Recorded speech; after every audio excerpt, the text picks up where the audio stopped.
Well, a great welcome for an amazing actress and now author. I know you've written 2 books before, but this is really a special book. I wish I had this when I was growing up. Me too. You know, seriously.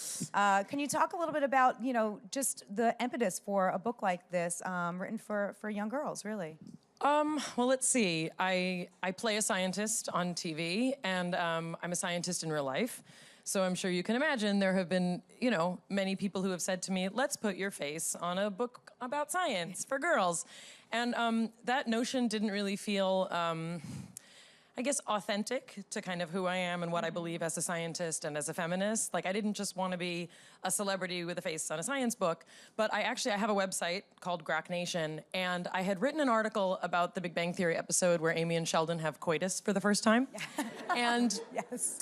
In this article that I wrote, I talked about what it was like to play that kind of very intimate scene publicly as someone who's a late bloomer and plays a late bloomer on television. And Jill Santopolo from Penguin actually reached out to me, and she said, you know, you talked a lot about like modesty and boundaries around sexuality, and she said, we don't really hear, especially celebrities, talk like that.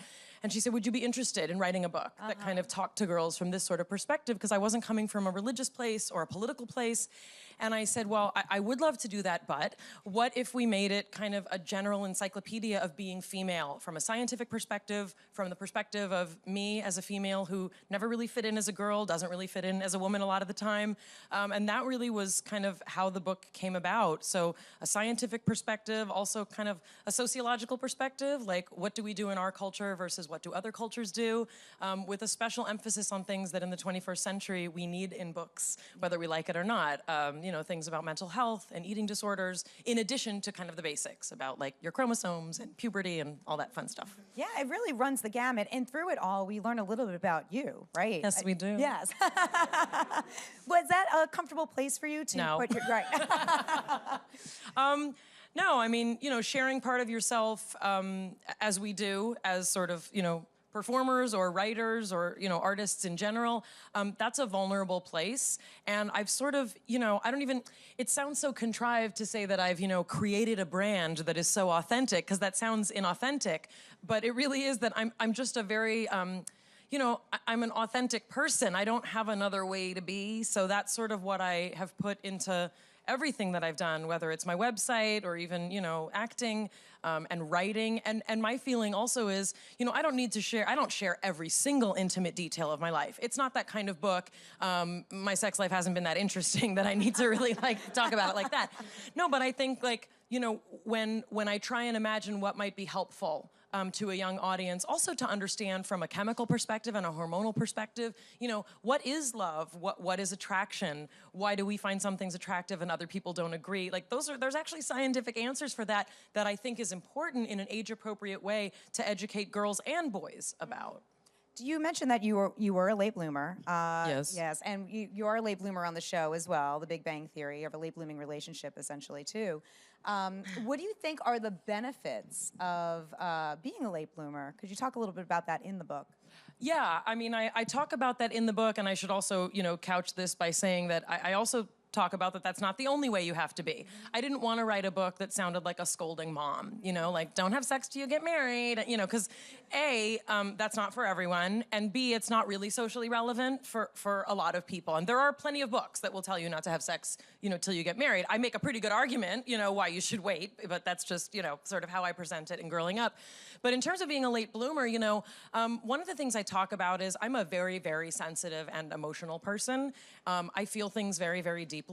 And for me, the amount of heartache that I experienced from literally the one crush I had from the time I was 14 till I was about, you know, 16 or 17, that was enough for me. Like, I don't know that I needed to do a lot more of that. And, you know, I went to Jewish camp and like, you know, I did other social things where I saw that people were, you know, we didn't call it hooking up then. We called it like making out. Like people are making out and they don't know each other. What's happening, you know? Like in the 80s and 90s, this was like, what's happening? But no, it didn't appeal to me. I'm a person who really wants to feel connected to someone in a special way. But again, that's not the only way to be. But for me, it seems to have served me well in terms of the amount of emotional strife that I had to put myself through. And I talk in the book about, you know, a lot of times we hear like, oh, you won't be a good partner if you don't live with someone before you get married. Bless you. Or, you know, you won't be a good kisser if you don't get tons of practice, or you won't be good in bed if you don't get tons of practice. And that's actually not true. There's a lot of complexity to human relationships and human sexuality. And yeah, like, am I cerebral about it? Sure. Does everyone have to be? No. But I'm the one who gets to write a book, so I'm going to be cerebral about it. You put that neuroscience to use, right?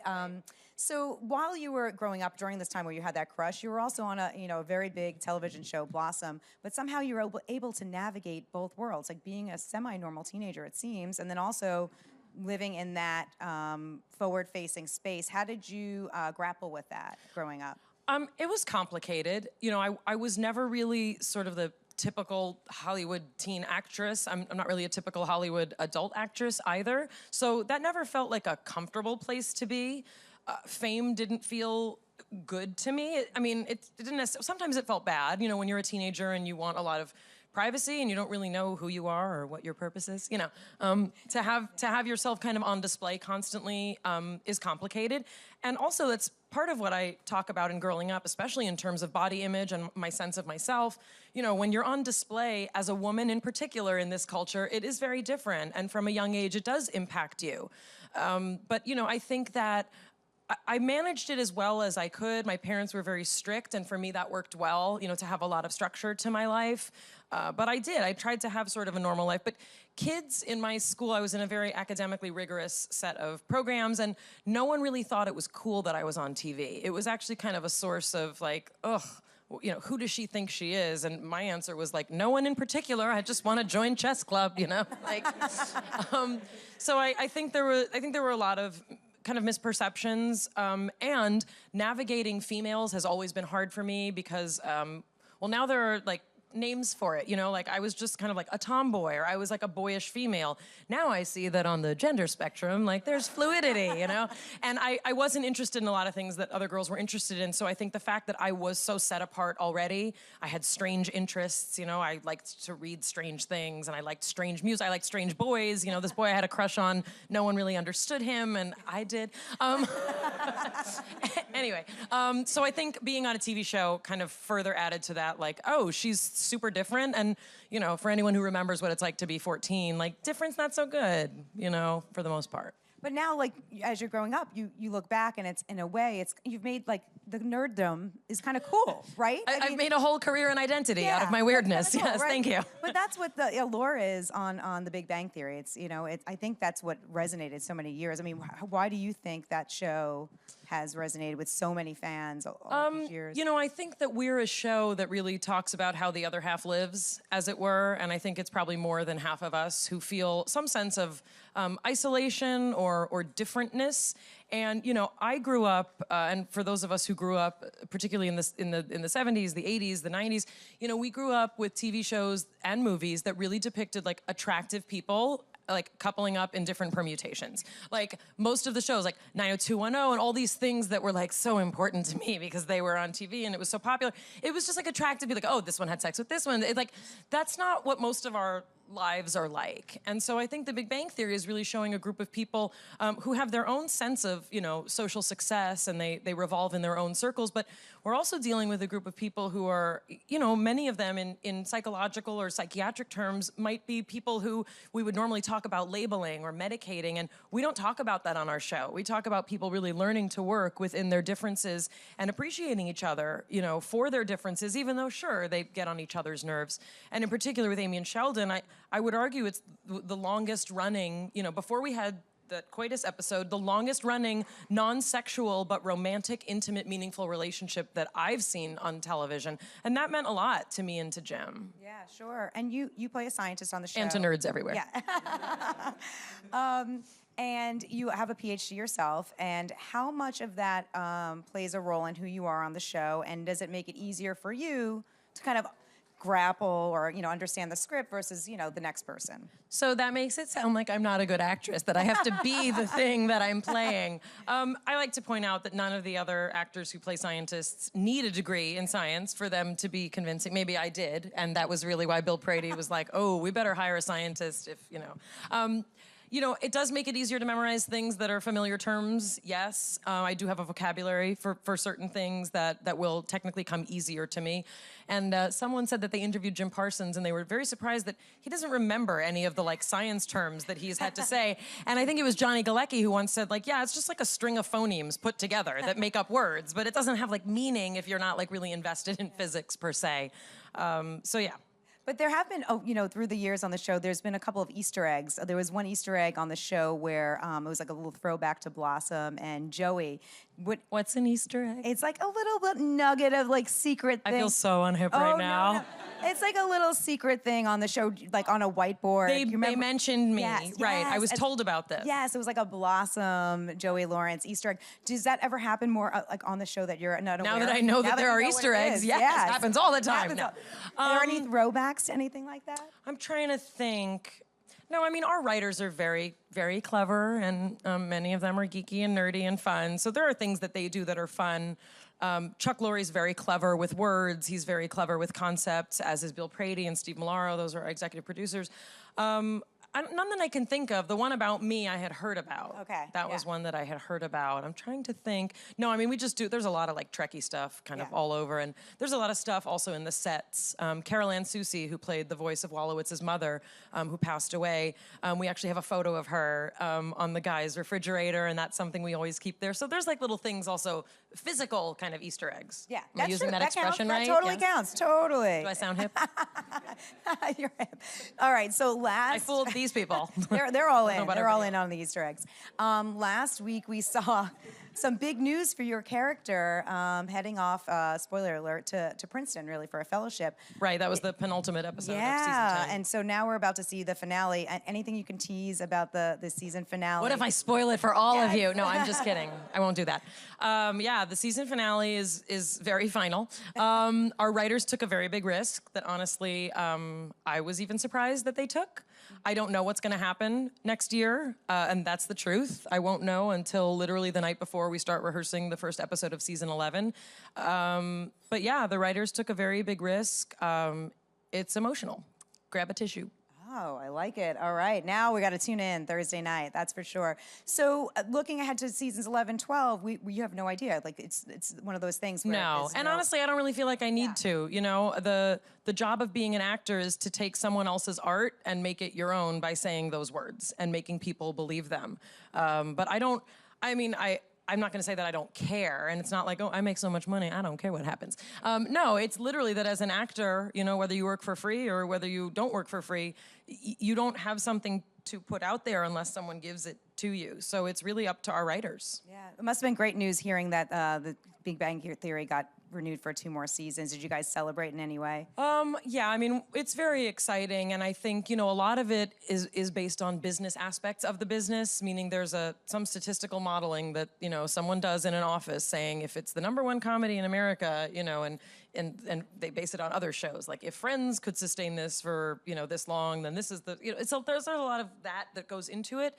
But for us, this is job security for all of us, and in Hollywood, that's rare. We almost had a writer's strike, and so it's wonderful. I mean, there's also a certain sense of wow, this is what I'm going to be doing for the next 2 years of my life, which, actors typically play different parts all the time, and so this feels like a very long-running play. Yeah, that we all like to tune into every week. That's right. Yeah. It's different enough, but playing the same character as an actor for 7 years is a very unusual experience. It's one that I've never had before. Blossom was on for 5 years. This is the longest I've ever played dress-up as one person. Well, I was laughing today because you're Instagramming about your shoes, and you're like, I would rather wear these sneakers versus the heels and the stylist thing. I love that. You really put a lot of yourself right, on. I did not wake up like this. Yeah. But I love that you're so you, and that's really great. You have 2 sons, and I understand that you showed one of them the book before you actually put it out. My right? 11-year-old got to read it. He was really the first one to kind of read through it because I wanted to make sure that the voice was right.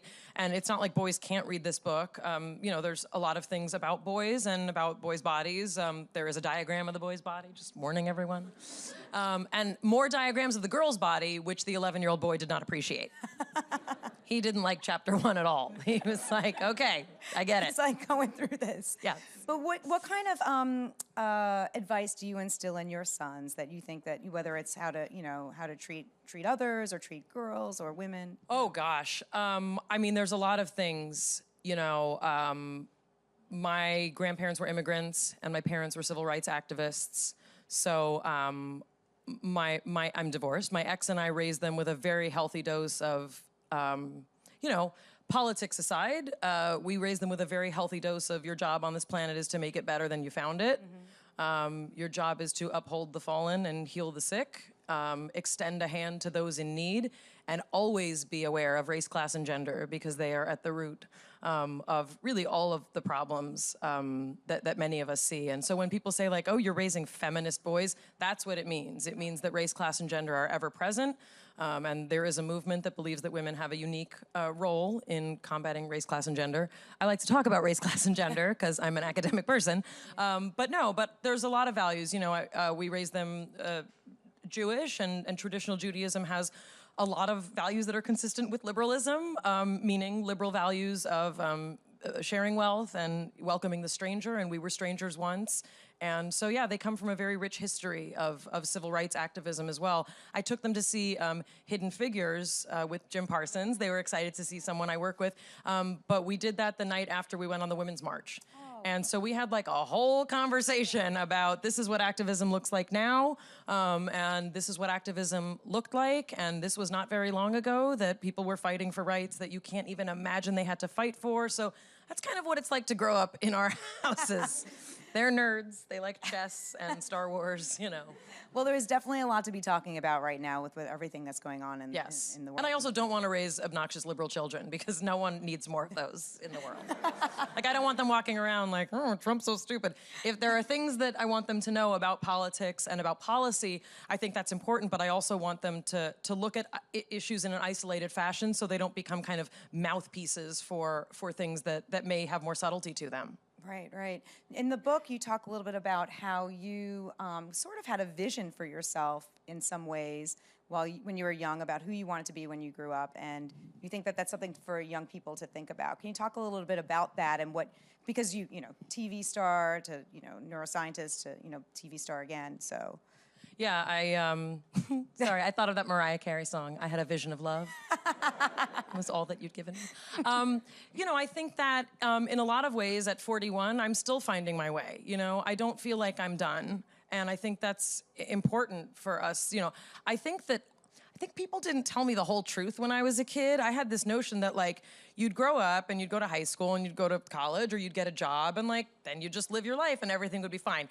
But it's actually not like that for I think most people. Like you're constantly growing and learning and maturing, and I think women especially, we're most physically, biologically fertile in our most academically fertile, and career fertile years, and that's really complicated. And I think we're still kind of figuring that out.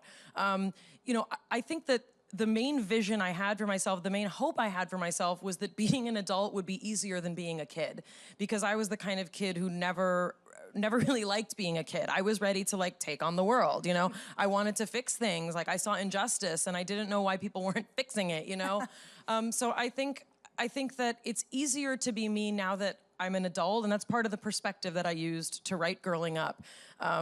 It still hurts to be different, and I have a website, Grok Nation, and I have a YouTube channel, and I actually made a video for YouTube called It Hurts to Be Different, that no matter how much Big Bang Theory is popular or Geek Chic is in, it's still really hard to be at a party and really feel like you'd like to claw your eyes out with the nearest toothpick because you don't feel comfortable in a social situation, So I think if I could say like the vision I had for myself and the vision that I would hope to share with girls through this book is that everyone's experience is going to be different, and there's not a wrong or a right way to do it. It's important to have good knowledge about yourself. It's important to know your body, and it's important to be authentic to whatever yourself is. But I don't get to determine what that is any more than you do. Sure. Yeah, absolutely. Okay, so we have a few minutes, like 1 minute left here before you go to some audience questions. But okay, so the Big Bang Theory is renewed for 2 more seasons. If like 4 more seasons were to come your way, would you take it? Do you imagine it going on longer? Is Chuck Lorre watching this? Yes, I want to have one job forever. The Big Bang Theory. Yeah, I mean, you can't beat this kind of job. And I know there's a lot in the news, not all of which you should listen to, about people's salaries, and not everything you read on the internet is true. And I don't just mean it like, I'm making so much money, I'll never make this money again. I might as well make as much as I can now. That's not how I frame it. But I will never be given this kind of opportunity again to be part of, a show that does what we do. And we're not curing cancer, but we are, we're providing entertainment for people in a way that millions of people seem to like. And, there's always those haters. I don't know why all the Big Bang Theory haters always comment on things and I always read them. It's like, this writing is horrible. I hate this show. And like, it hurts me deeply, but then I feel like, you know what? There's enough people who like it, and I get to just go in and do my job, and haters gonna hate. I love it. Well, on that note, we have quite a few questions from the crowd, so let's get it rolling here. Hello, welcome. Hey. So I know you said this book was open for boys and girls to read it, but how would a trans girl feel reading this book? Would it relate Great question. to her? Did everybody hear? Can everybody hear the question? So one of the, is he supposed to, we can stand and talk like this.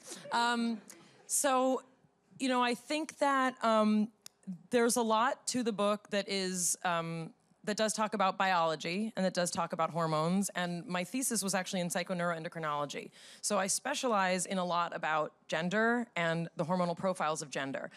I did not include every single variation of chromosomal identification because there are also XXY males and there's a lot of complexity. We tried to simplify it for the most part to talk about X chromosomes and Y chromosomes, but one of the sections of the book that I am very proud of, which was very personally important to me, was about gender and gender fluidity and the notion that there are feminine boys and there are masculine girls, and there are a lot of different ways, and that those don't always have anything to do with sexual orientation.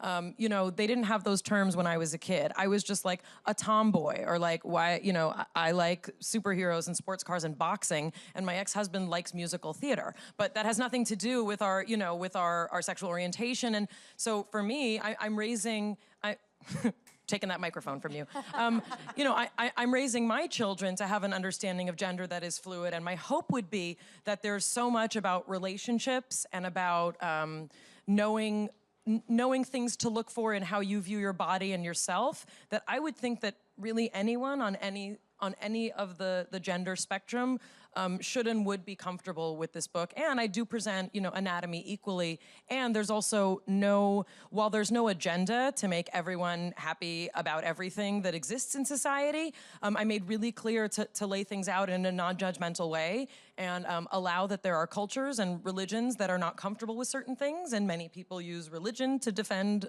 prejudices, but that for the most part, I did a very kind of light touch on the political aspects of that, even though everyone knows I'm kind of a bleeding heart liberal. Thank you. Great question. Thanks for your question. Who's next? Right here. Hi. Hey. As well as being an inspiration to Jewish girls, to girls everywhere, I was wondering, you're also an inspiration to Orthodox Jewish girls, and I was wondering what advice you would give to a girl striving to make it in the entertainment fields with the difficulties that come with that. So this is a question that is hard to answer because I purposely don't wave the flag of orthodoxy, largely because my work schedule does not allow me to observe holidays the way that I would be most comfortable if I identified as Orthodox. Also, this skirt is longer when I stand up than when I sit down, and these stools are higher than I thought they would be. But I do identify as, progressive modern Orthodox if I had to put myself in a box, and I understand that not only for Orthodox girls, but for other Jewish females as well. I'm told that, the fact that I wear my faith usually, on me, and that my face is very, ethnically appropriate. I've heard from a lot of Jewish girls that they never saw someone on TV that looked like them, until they saw me. That's very important for me, but I think, what's more important is to try and emphasize how, for me as a Jewish person, we are less than 2% of the United States population, even though I know in New York and Los Angeles it feels like we're everywhere. We're actually, about at the population of the Amish, and I think that, nothing wrong with Amish people. I'm not Amish shaming. Sorry. kind of one word. No, but I think it's mostly important for me to try and, especially in my writing or my videos, to point out some of the universal aspects of my faith and my ethnic identity, and in some cases to talk about the genetic factors that are involved in why Jews are not just a religion, whether it's to raise awareness about breast cancer genes that are more prominent in the Eastern European Jewish community or other diseases that are prominent in our ethnic genetic community. There are a lot of ways that I hope to be positive, but I think also it's really scary to kind of like stand for all of Orthodoxy because it can get really, really complicated. And, also I have much family that's Orthodox, all the way from like Haredi to even more modern Orthodox than I am. So, I also want to give respect to the normal people of the world who don't have to be on camera talking about Judaism, who live it day in and day out. Great question. Hi. Is this where? Awesome. So I'm about halfway through your book right now, and I think it's completely fascinating because I remember getting a terrible book that had similar topics and themes from my mom, and that was about as long as that conversation lasted. But I'm going through it, and I was wondering if you would ever be interested in writing a similar book for people who didn't fall on the gender binary, because you talk a lot about biology and about the body, and I was kind of wondering if you would delve deeper into those who don't conform to either the female or male identities. I think this is a great question, and I think it is something that needs to exist. However, I don't think that I'm the one to do it based on my credentials and my experience. So what I was able to do in growing up was come from a pretty strict, neuroscience trained kind of background. Speak a little bit to, I mentioned that there are, some cultures that have more than two genders. So I mentioned that a bit, but I think you'd really want someone who lived more in that kind of community. Preferably, I know there are some professors at UCLA and elsewhere who work in the sciences or in psychology and have dealt with those things in particular. So much as I would lend my support for that kind of thing, I really try and be very particular about not speaking to things that I'm not an expert on. And I think because I happen to be an articulate human being, just literally my parents are that, like, it's just the way we talk, people assume that, like, I can speak on all sorts of things. But a lot of people also assume that I'm a know-it-all and think I know everything. Every person I've ever dated who's broken up with me has said that too. But no, I'm actually pretty specific that, like, if I don't know something, I'll say that's not for me to answer. A lot of people say, like, how do we solve the public school crisis? Like, I don't know, like, I have no idea. Like, I'm a product of them. I'm a product of the busing system of the 70s. Like, worked for me because I got out of my crappy neighborhood. But I think it's very important, and, my hope is that we will start to see it. And the fact is, even if it takes a prominent celebrity to co-author it with a professor or someone, I think that would be really important. But to be honest, it was very cathartic for me and enlightening to even be able to do what I did in growing up and ask Siobhan Gallagher, who did our illustrations, to show different kinds of females. I said, I want girls in sneakers and baseball hats, and I want girls in dresses and headbands. Like, I want to show different body types, and I don't just mean, like, skinny with a prominent butt and skinny without a prominent butt. Like, I want pears and apples. Like, I want it all. Like, all body types, different color. Like, I wanted different. I didn't just want black and white. I wanted different skin tones. So for me, like, to be able to do that and present that in a book, I think is also very relevant. And for me to be able to say, like, I'm a girl who's boyish. I normally don't look like this, My cousin Erica was like, I don't recognize you. We're supposed to look alike. And, like, I'm like, I look like a proper girl today. Oh, I love it. Okay, we have one last question over here. Hi. Hey. So you've done quite a bit in your life, to say the least. For like a minute, yeah. Yeah. And you just spoke about how you have had to kind of negotiate your Judaism and, like, your practice of what you like to do. My question is, with everything that you've done, I have to imagine you've had a lot of interests and a lot of things pulling you in different directions. How did you decide through, like, at some points through your life, and still manage to keep your head straight? Like, how did you decide where you wanted to go and when? There's a minimal amount of, like, proper architecture to that. one of my mentors, his name's Shep Rosenman, he also happens to be my entertainment lawyer, but he was my mentor and friend for years before that. Well, it's kind of funny. I was his kid's neuroscience teacher, and I started getting invited to his house for Shabbat, and I would always ask him, like, you know, I need to get off for Rosh Hashanah, what do I do? And his wife said, why don't you just hire him as your lawyer, and then we can talk about this, and he can get paid. So, so every once in a while, Shep will kind of sit me down and say, like, where are we at? Where are you putting your time? You know, why are you always, like, tired and spraining your ankles? You're doing too much. We need to pare back. But here's the thing, and I like this question to end on because, you know, a lot of times, and this is true for men as well, but especially for women, a lot of times we are asked to pick, you know, what are we? Which box, which label, you know, are we a stay-at-home mom or are we a working mom? You know, take your pick.